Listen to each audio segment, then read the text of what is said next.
The winners and losers of the 2021 NBA Draft. Seeing the real outcome of an NBA draft night takes years, but sometimes the first impression doesn't lie. Every NBA team sees the draft as a chance to improve their roster and bring in young talent that'll take them in the right direction in the years to come. So before we go on and see which teams made the best out of the draft and ended up like winners, along with those who couldn't quite get what they needed, make sure you like the video and comment down below about your favorite part of the video. Also, let us know your opinion on which team made the best selection on draft night. Also, make sure you subscribe to the Top 10 Everythingz with the notification bell on.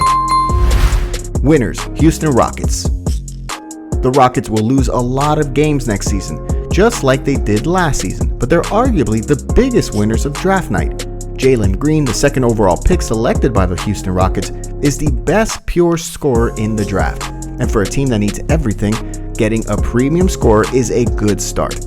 Green is definitely a talent that the Rockets offense can be built around. Green makes a valid point in saying he might have been the number one pick if he'd gone to college. He was awesome in the G League, and you could argue that what he did there was more impressive than starring in college because he was going against grown men.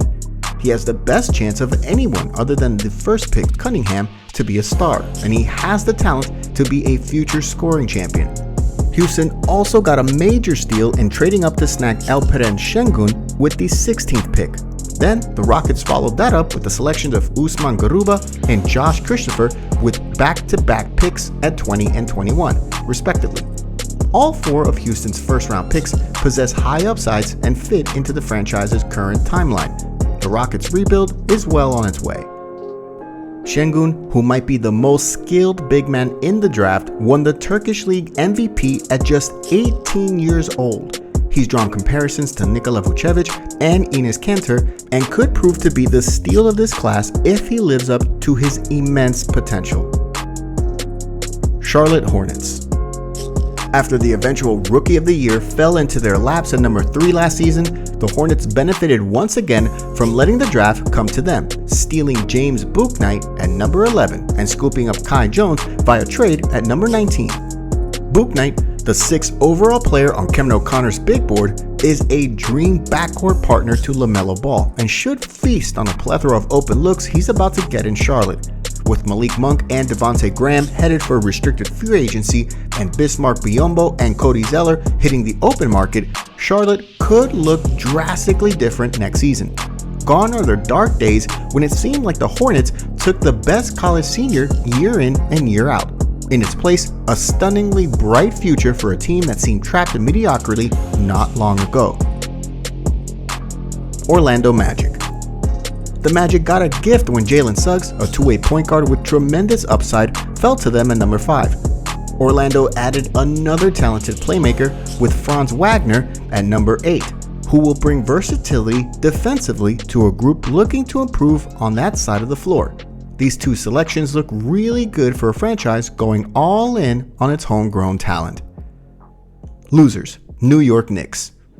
In what many were calling a deep draft, the Knicks traded out of both their first-round picks.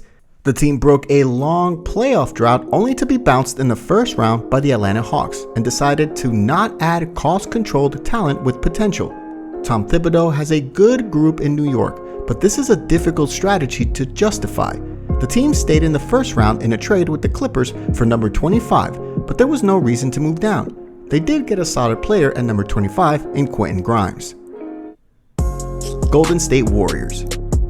For an organization desperate to get back into contention, the Warriors took 2 prospects, Jonathan Kuminga and Moses Moody, who even team executives aren't sure can contribute by the season opener. Kuminga, a 19-year-old who played for the G League, Ignite, in nearby Walnut Creek last season, has a ton of raw ability that's ready to be cultivated over the next 5 years. Moody scored a lot in college, but there's mixed reviews on how his ability will translate to the next level. San Antonio Spurs.